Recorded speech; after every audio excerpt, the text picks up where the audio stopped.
کھل گئی. اس میں سے جو قبریں کھلی تو ایک دھوبی جو وہاں کپڑا دھلنے جایا کرتا تھا، اس نے یہ منظر دیکھا اور بتایا کہ ہم نے دیکھا کہ میت کی پیشانی بھی کھل گئی، کفن بھی کھلا اور پیشانی بھی کھل گئی. پھر اس نے دیکھا کہ جیسے میں نے دیکھا اس کی پیشانی کھلی ہے تو غور سے دیکھا تو اس کی پیشانی پر ایک بہت بڑا بچھو بیٹھا ہے. کیا بیٹھا ہوا؟ بچھو. جانتے ہو آپ؟ دیکھا ہے؟ کا پھر میں نے یہ بھی دیکھا کہ وہ بچھو اس کو ڈنک مارتا ہے. کیا کرتا ہے؟ اور کہا یہ بھی دیکھا کہ جیسے بچھو ڈنک مارتا ہے تو اس کی پوری باڈی نیلی پڑ جاتی ہے. اس کے ڈنک مارنے کا یہ اثر ظاہر ہوتا ہے کہ اس کی پوری باڈی کیا ہوتی ہے؟ بولو، نیلی پڑ جاتی ہے. پھر آہستہ آہستہ کر کے باڈی اپنی اصلی حالت پر آتی ہے. پھر وہ ڈنک مارتا ہے، پھر وہ نیلی پڑ جاتی ہے. مسلسل اس کے ساتھ یہی معاملہ ہو رہا ہے. اب میں آپ سے پوچھوں کہ یہ اس کے ساتھ ایسا معاملہ کیوں ہو رہا؟ کوئی آپ سے پوچھے تو کیا جواب؟ بھئی قبر کا عذاب جو ہوتا ہے وہ کس وجہ سے ہوتا ہے؟ امی عائشہ رضی اللہ عنہ کہتی ہیں کہ گنہگاروں کے لیے قبروں میں ہلاکت ہے، تباہی ہے. پاؤں کی طرف سے ایک سانپ کاٹتے کاٹتے کمر تک آ جاتا ہے اور سر کی طرف سے ایک سانپ کاٹتے کاٹتے کمر تک. حضرت کیا فرمانے کس کے لیے ہلاکت ہے؟ بولو. سپاڑی بیچنے والوں کے لیے ہلاکت نہیں، گنہگاروں کے لیے. جو بھی گناہ کرے گا. سپاڑی کا مسئلہ نہیں، سپاڑی بیچنا تو حلال ہے، حلال طریقے سے بیچو. حلال روزی کمانے پر تو شریعت نے بہت بڑے اجر و ثواب کمانا ہے. ایک روایت میں من اکل حلالا 40 یوما نور اللہ قلبہ واجرا ینابیع الحکمت علی لسانہ. کا کوئی آدمی 40 دن خالی حلال روزی کھانے کا اہتمام کر لے تو اللہ اس کے دل کو روشن کر دیتا ہے. حلال روزی کمانا تو بہت بڑی بات ہے. ایک صحابی حضور کے پاس آئے، محنت مزدوری کرتے تھے. حضور سے مصافحہ کیا تو ان کا ہاتھ بہت سخت تھا. حضور نے پوچھا یہ ہاتھ اتنا کڑک کیسے؟ کہا یا رسول اللہ محنت مزدوری کرتا ہوں اس کی وجہ سے ہاتھ کا. تو حضور نے ان کے ہاتھ کو چھو لیا. آج ہمارے اندر بیماری یہی پھیل رہی کہ ہم محنت کر کے مشقتیں برداشت کر کے حلال طریقے سے کمانا نہیں چاہتے. آج بہت سارے لوگوں میں بیماری چاہتے ہیں کہ مولانا صاحب کو ایسا نسخہ بتا دو کہ یہ مکان کی چھت سے پیسے گرنے لگے. ہاں کہتے ہیں ایسی تعبیر دے دو، ایسا نسخہ بتا دو. اور یا تو کم از کم گھر میں بس پنکھے میں بیٹھے رہیں، کمپیوٹر میں یوں کرتے رہیں، سب کرو. اور وہ بھی جانتے فاسد مزاج یہ بھی پھیلتا جا رہا ہے. رات بھر میں ٹاٹا برلا بننا چاہتے ہیں.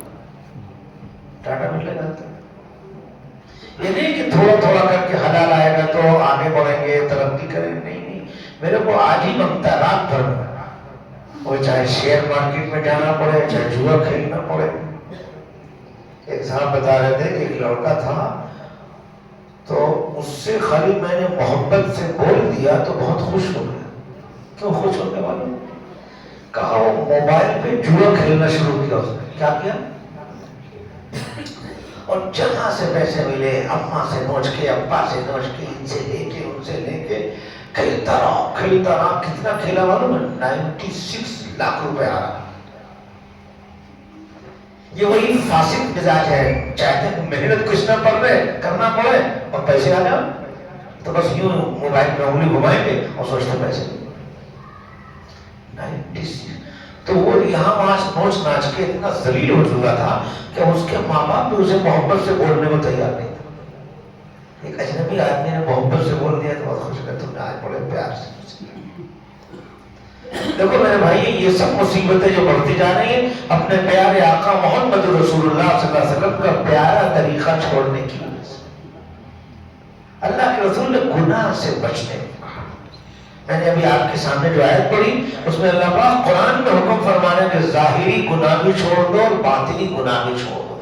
جو گناہ نظر آتا ہے مثلا داڑھی کٹا رہے، پیجامہ ٹخنے سے نیچے پہن رہے، جو گناہ نظر آ رہا اسے بھی چھوڑ دو، اور جو نظر نہیں آ رہا ہے اسے بھی۔ رات کو جیب سے موبائل نکال کو لڑکی کا جو حرام فوٹو دیکھتے ہو، کوئی نہ دیکھے پر اللہ تو دیکھ رہے ہیں۔ جو کرتا ہے تو چھپ چھپ کے اہل جہاں سے، کوئی دیکھتا ہے تجھے آسمان سے، اللہ تو دیکھ رہے ہیں۔ آج ہمارے دلوں سے اللہ کا ڈر نکل گیا، خوف نکل گیا، مرنے کا یقین نکل گیا، استحزار نکل گیا۔ ورنہ کیا مجال ہے آدمی گناہ کرے؟ گناہ کا انجام تھوڑی دیر کے لیے آدمی سوچ لے تو کبھی گناہ کی حکمت اور ارادہ نہیں کرے، اتنا خطرناک ہے۔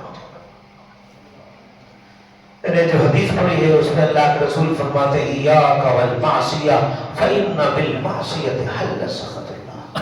حضور فرماتے دیکھو گناہ سے ڈرو، گناہ سے بچو، اس لیے کہ جب کوئی گناہ کرتا ہے اس پر اللہ کا غصہ حلال ہو جاتا ہے۔ اب جس پر اللہ کا غصہ حلال ہو جائے، پورے آدم پور والے مل کے بچانا چاہیں اور بچا سکتے ہیں؟ کوئی نہیں بچا، ساری دنیا مل کے بچانا چاہیے۔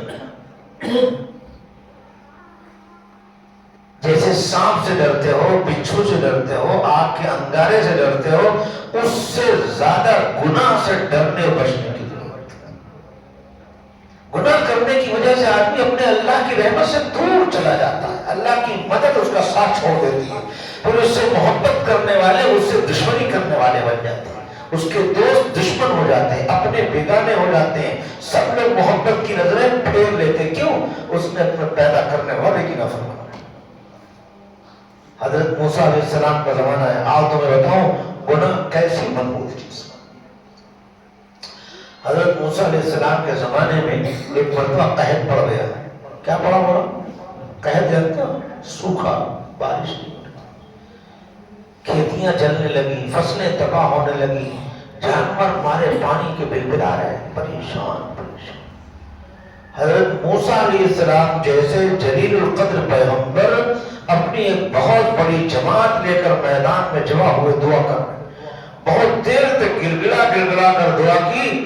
دعا کے بعد یہ سوچا کہ شاید آسمان پر بادل آ جائے گا، گھٹا چھائے گی، بارش ہوگی، مگر دعا سے فارغ ہو کے دیکھا تو سورج اور تیز ہو گیا، دھوپ اور تیز ہو گئی، دور دور تک کہیں بادل کا نام و نشان نہیں۔ حضرت اللہ کی طرف متوجہ ہو کے کہنے لگے یا اللہ اگر میرا کچھ مرتبہ کم ہے آپ کے ہاں تو میں آخری نبی کون ہے؟ ان کا نام کیا بولو؟ جناب محمد رسول اللہ صلی اللہ علیہ وسلم کا واسطہ دے کر دعا مانگ رہا ہوں، بارش برسا دیجیے۔ وہاں سے میسج آیا کہ موسیٰ آپ کا درجہ کچھ گھٹا نہیں ہے، بات یہ ہے کہ آپ جو مجمع لے کر آئے ہیں دعا مانگنے کے لیے، اس مجمع میں ایک ایسا پاپی گنہگار ہے جو 40 سال سے گناہ کر کر کے میرا مقابلہ کر رہا ہے، بغاوت کر رہا ہے، نافرمانی کر رہا ہے، سرکشی کر رہا ہے۔ جب تک وہ اس مجمع کے اندر رہے گا میری رحمت متوجہ نہیں ہوگی، بارش۔ بولو اس پورے مجمع میں کتنے گنہگار تھے؟ ایک تھے کہ 40 تھے؟ بولو خالی ایک گنہگار، اور اس ایک گنہگار کو بھی ایک گناہ کی عادت تھی۔ یہاں تو آج ہماری آنکھ بھی گناہ کر رہی، زبان بھی گناہ کر رہی، کان بھی گناہ کر رہا ہے، ہاتھ بھی گناہ کر رہا ہے، ظاہر بھی گناہ ہے، باطن میں گناہ ہے، انفرادی گناہ اور اجتماعی گناہ میں امت آج گناہ کے دلدل میں پھنس چکی۔ ہمارے اتنے گناہ ہو چکے ہیں میرے بھائیوں کہ اس گناہ کی وجہ سے ہم اس کے مستحق ہو چکے ہیں کہ زمین میں دھسا دیے جائیں، آسمان سے پتھر کی بارش آئے اور ہلاک ہو جائے، ہم اتنے گناہ ہمارے ہو چکے ہیں۔ آپ کہیں کہ ایسے کون سے گناہ ہیں؟ حدیث سن لو۔ ایک حدیث میں رسول اللہ صلی اللہ علیہ وسلم ارشاد فرمانے لَيَكُونَنَّ فِي هَذِهِ الْأُمَّةِ خَسْفٌ وَقَصْفٌ وَقَصْفٌ۔ حضور فرمانے میری اس امت میں ضرور آسمان سے پتھروں کی بارش کا عذاب آئے گا، ضرور میری اس امت کو زمین میں دھسایا جائے گا، ان کی صورتیں تک بگاڑ دی جائے گی۔ ایک صحابی نے پوچھا متا ذاک یا رسول اللہ، ایسا کب ہوگا؟ کس عمل کی وجہ سے ہوگا؟ کس گناہ کی وجہ سے ہوگا؟ جواب ارشاد فرمایا جب میری امت میں گانے والے عام ہو جائیں، گانے والی عام ہو جائیں اور شراب عام۔ وہ لوگ گانے پھیلے کہ نہیں؟ آج امت کا حال یہ ہے کہ امت کو قرآن کی 10 آیتیں نہیں یاد ہیں، 10 سورتیں نہیں یاد ہیں، پر 100 گانے زبانی یاد ہیں۔ آج امت گانے کی ایسی عاشق، گانا کیا چیز ہے؟ حضور فرماتے ہیں بعثت بکثر المزامیر، اللہ تعالیٰ نے مجھے دنیا میں جن مقاصد کے تحت بھیجا ہے اس میں ایک عظیم مقصد یہ تھا کہ میں دنیا میں اس لیے آیا ہوں کہ دنیا سے گانے باجے کے سامان کو توڑ کر حضور کے آنے کے مقاصد میں پہنچا۔ ایک حدیث میں یہاں تک فرمایا من جلس الى قینۃ یسمع صب فی اذنہ الآن یوم القیامہ، اگر کوئی کسی گانے والی کا گانا سننے خالی بیٹھ گیا تو اس کی سزا میں کل قیامت کے دن اس کے اسی کان میں کانچ کو پگھلا پگھلا کرتا تھا۔ گناہوں کا جو خطرناک انجام ہے، اگر آدمی سوچ لے تو کبھی گناہ کا ارادہ بھی نہ کرے۔ موبائل میں نامحرم لڑکی کا فوٹو دیکھتے ہو، روایت میں ہے من نظر منکم الی محاسن امرأۃ اجنبیۃ شہوۃ صب فی عینیہ الآن یوم القیامہ، کہ اگر ایک نگاہ بھی گندی تم نے دیکھا کسی نامحرم عورت کو تو اس کی سزا میں کل قیامت کے دن تمہاری اسی آنکھ میں کانچ کو پگھلا پگھلا کر ڈالیں گے۔ اللہ ہم سب کی حفاظت فرمائے۔ پھر یہ تو شروعات ہے، یہاں سے زنا کی ابتدا ہوتی ہے، اور اگر کسی نے حقیقی زنا کر لیا آگے بڑھتا گیا پھر بخاری شریف کی حدیث سنو، اللہ کے رسول فرما رہے ہیں مجھے ایک مقام پر دکھایا گیا تنور جیسا، تنور جانتے ہو کسے ہیں؟ تندوری روٹیاں کھائیں، اوپر سے منہ چھوٹا ہوتا ہے اندر سے پیٹ بڑا۔ حضور نے کہا مجھے دکھایا گیا تنور جیسا ہے، اور مجھے یوں دکھایا گیا کہ تنور میں سے آگ کے شعلے بلند ہو رہے ہیں، اور یہ بھی دکھایا گیا کہ جب وہ آگ کے شعلے بلند ہو رہے ہیں تو اسی آگ کے شعلوں کے ساتھ کچھ ننگے مرد اور ننگی عورتیں وہ بھی اوپر کو آتے ہیں، اور جب وہ شعلے نیچے جاتے ہیں تو وہ ننگے مرد اور ننگی عورتیں نیچے چلی جاتی ہیں۔ مسلسل ان کے ساتھ یہ معاملہ ہو رہا۔ حضور کہتے ہیں میں نے پوچھا جبریل یہ کون لوگ ہیں، یعنی کون سے پاپی، کون سے گنہگار ہیں، دنیا میں کیا گناہ کیا تھا کہ اس کی یہ سزا مل گئی؟ حضرت جبریل نے بتایا یہ آپ کی امت کے زناکار مرد اور زناکار عورت ہیں۔ بولو ہے اس عذاب کو برداشت کرنے کی طاقت؟ ایک روایت میں ہے کہ قیامت کے دن ایک ایسا شخص ہوگا کہ اس کے ایک طرف نہایت نفیس لذیذ بہترین اچھا کھانا رکھا ہوگا، دوسری طرف سڑا کھانا رکھا ہوگا، گندا ہوگا، مگر وہ نفیس اور لذیذ اچھا کھانا نہیں کھا پائے گا، اس کو چھوڑ کے وہ سڑا ہوا کھانا کھا رہا ہوگا۔ پوچھا کہ یہ کون پاپی ہے؟ بتایا کہ یہ وہ لوگ ہیں کہ دنیا میں ان کے نکاح میں نکاح والی عورتیں حلال طریقے سے تھیں، ان سے فائدہ نہ اٹھا کے یہ حرام عورتوں کی طرف متوجہ ہوتے تھے، ان سے فائدہ اٹھاتے تھے، اس جرم کی سزا دی جا رہی ہے کہ آج ان کے پاس نفیس اور لذیذ اچھے کھانے ہیں مگر وہ کھا نہیں سکتے۔ میرے بھائیوں گناہ کی جو سزائیں ہیں وہ معلوم اٹھائیں تو کیسے کوئی آدمی گناہ کی ہمت کرے؟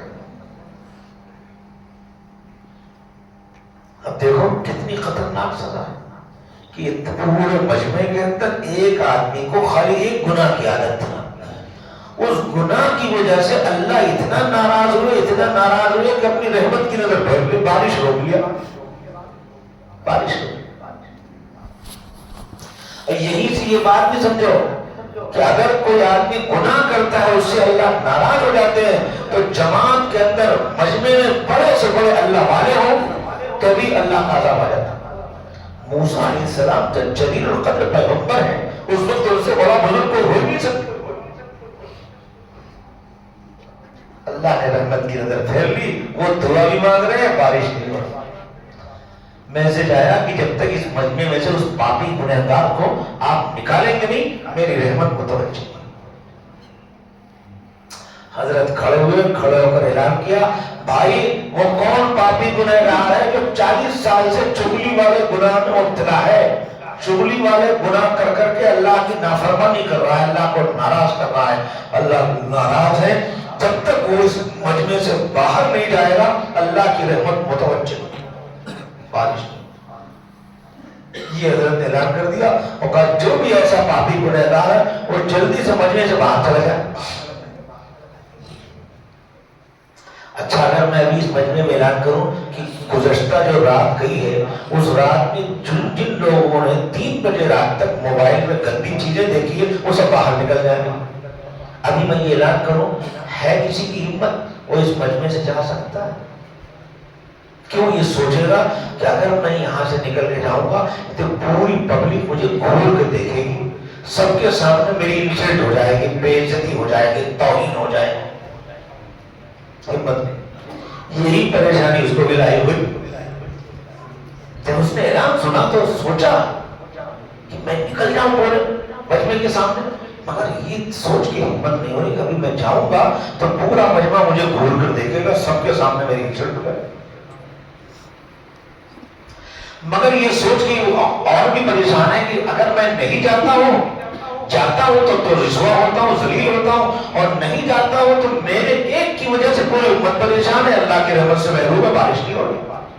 اب وہ پریشان کرے تو کیا کرے, جاتا ہوں تو رسوا ہوتا ہوں, نہیں جاتا ہوں تو میری ایک کی وجہ سے پوری امت اللہ کی رحمت سے محروم کر دی.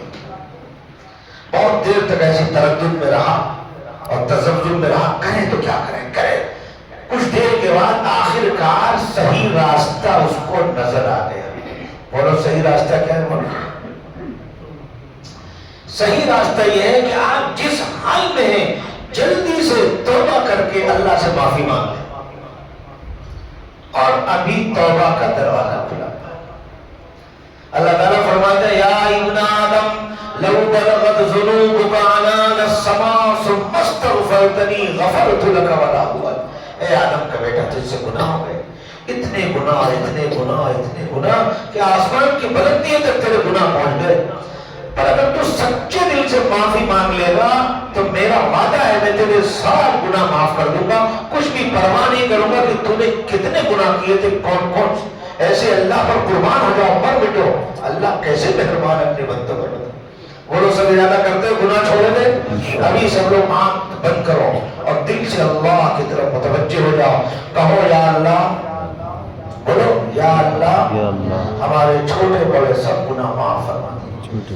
یا اللہ ہمارے چھوٹے بڑے سب گناہ معاف فرما دے. یا اللہ ہمارے چھوٹے بڑے سب گناہ معاف فرما دے.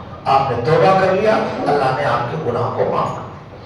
تو اب اس نے کیا کیا, جب دیکھا کہ اب کوئی شکل نہیں ہے, بس وہیں اس نے منڈی جھکایا اور دل سے اللہ کی طرف متوجہ ہو کے رونے لگا, گڑگڑانے لگا کہ مالک آج عزت بچا دیجیے, معاف کر دیجیے, وعدہ کرتا ہوں آج کے بعد پھر کبھی گناہ نہ کروں. بس تھوڑی دیر تک دل سے اللہ کی طرف متوجہ ہو کے گڑگڑایا, رویا, معافی مانگی, بس اللہ کو رحمت کو جوش آ گئی. کھلی آنکھوں لوگوں نے دیکھا کہ آسمان پہ گھٹا چھا گئی, اور اس کے بعد بارش ہوئی, اتنی بارش کہ پورا موسم جل تھل ہو گیا, گرمی چلی گئی, سب کی ضرورتیں پوری ہو گئی. حضرت کے چہرے پر خوشی کی لہریں دوڑ گئی کہ واہ بارش ہو. مگر حضرت کو یہ فکر لائی ہوئی کہ آخر مجمع سے کوئی آدمی تو باہر گیا نہیں, بارش ہوئی تو کس کی وجہ سے. پوچھا کہ یا اللہ وہ کون سا خوش نصیب ہے جس کی وجہ سے بارش ہوئی. ارشاد آیا کہ جس کی وجہ سے بارش کو روک رکھا تھا اسی سے خوش ہو کر بارش برسا. اللہ ایسے دیکھو گناہ کرنے سے بہت ناراض, لیکن جب کوئی گناہ چھوڑ کے معافی مانگ لیتا ہے تو بہت خوش ہو جاتے ہیں. نہ صرف یہ کہ اس کے گناہ معاف کرتے ہیں بلکہ اس کو اپنا حبیب اور اپنا دوست اور اپنا ولی قرار دیتے ہیں. گناہ چھوڑو تو میرے بھائی, آج کتنے سال سے گناہ کی تلخی اور کڑواہٹ کو چکھ چکے, کتنے دنوں سے گناہ کر کر کے ذلیل ہو چکے, رسوا ہو چکے, دھکے کھا چکے, گناہ کے ٹینشن سے بال جھڑ گئے. یہ سب تجربہ ہو گیا, ابھی بھی گناہ چھوڑنا ہوتا. لہذا جو جس گناہ پتا چلا بعض لوگ سود کی لعنت میں مبتلا, مسلمان اور سود. اس آسمان و زمین کے پیدا کرنے والے نے فیصلہ کر دیا سود لے کے کوئی ترقی نہیں کر سکتا, کوئی آگے نہیں بڑھ سکتا. قرآن میں یمحق اللہ الربا, اللہ سود کو مٹا دے. ہاں سود لے کے وقتی طور سے کوئی ہو سکتا ہے پھلتا پھولتا نظر آئے تو یہ خدا کی طرف سے ٹھیک ہے, اچانک پکڑائی. اس کی مثال دیا کرتا ہوں, جیسے کسی کے پاؤں میں پھوڑا نکل آیا تو اس کا پاؤں خوب موٹا ہو گیا, تو یہ موٹاپا صحت کی علامت نہیں خطرے کی گھنٹی ہے.